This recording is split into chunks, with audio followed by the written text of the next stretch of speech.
سر قرآن کریم میں تو مصوری اور پینٹنگ کے خلاف مجھے کوئی واضح آیت نظر نہیں آئی، ٹھیک، اور اب تصویر کو بت پرستی کا ذریعہ بھی نہیں بنایا جا رہا، بلکہ حق میں حضرت داؤد اور سلیمان کے زمانے کی باتیں بیان ہوئی ہیں. جی جی ہے نا. جی وہ تصاویر بھی بناتے تھے اور بت بھی بناتے تھے، مگر اور مقاصد کے لیے، شرک کے لیے نہیں. جی تو حضور پھر مصوری کے خلاف اسلامی معاشرہ کا تعصب اب کیوں نہ ختم کیا جائے؟ تعصب نہیں ہے، یہ ضرورت ہے. تعصب تو یہ ہوتا ہے کہ بغیر کسی مقصد کے، بلکہ مقصد کے خلاف کوئی موقف اختیار کر کے اس پہ انسان ڈٹ جائے.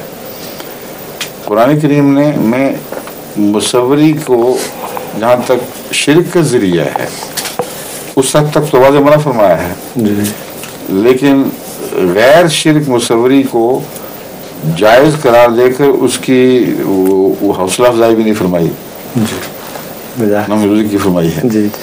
لیکن لغو کے مضمون میں بہت کچھ بیان فرما دیا ہے. وَهُمْ عَنِ اللَّغْوِ مُعْرِضُونَ، وہ لغو باتوں سے اعراض کرتے ہیں. یہ جو جن کو فنون لطیفہ کہا جاتا ہے، یہ ان معنوں میں لغو ہیں. لغو دراصل اس کی تعریف مختلف لوگوں نے مختلف کی ہوگی. میرے نزدیک لغو کی تعریف یہ ہے کہ وہ چیز جو انسان کو اپنے اندر اس طرح کھینچتی ہے کہ فرائض سے غافل ہو کر ان میں حرج ہونے لگتی ہے. جی ورنہ تو ہمارا بیٹھنا بھی لغو ہے پھر، لیکن خالی بیٹھنا فرائض کی راہ میں حائل نہیں ہوتا. جب اذان دی جاتی ہے ہم دوڑتے ہیں مسجد کی طرف. تو میں نے جو مضمون سمجھا لغو کا وہ یہ ہے کہ وہ عادتیں اور وہ دلچسپیاں جن میں اس بات کا بھاری احتمال موجود ہے کہ وہ فرائض سے آپ کو غافل کر دیں گی، ان میں میوزک بھی درجہ اول پر ہے اور پینٹنگ بھی درجہ اول پر ہے. اور آپ کی جو صلاحیتیں، اعلیٰ صلاحیتیں ہیں، ان کا اظہار ایک ایسی سمت میں بھی چلا جاتا ہے جو نان پروڈکٹیو ہے انسان کے لیے. یعنی روحانی قدروں کو ترویج دینے کی بجائے وہ محض ایک ذوقی شوق ہے، دلچسپی ہے. لیکن میں نے دیکھا ہے کہ یہ لوگ پھر فرائض سے غافل ہو کر ان چیزوں میں ڈوب بھی جاتے ہیں. میوزک والے بھی پھر اذان یا تلاوت میں پھر کبھی لذت محسوس نہیں کرتے، وہ پھر انہی چیزوں میں کھو جاتے ہیں اور پھر ایک خدا کی طرف لوٹتے ہیں تو غلط طریق پر.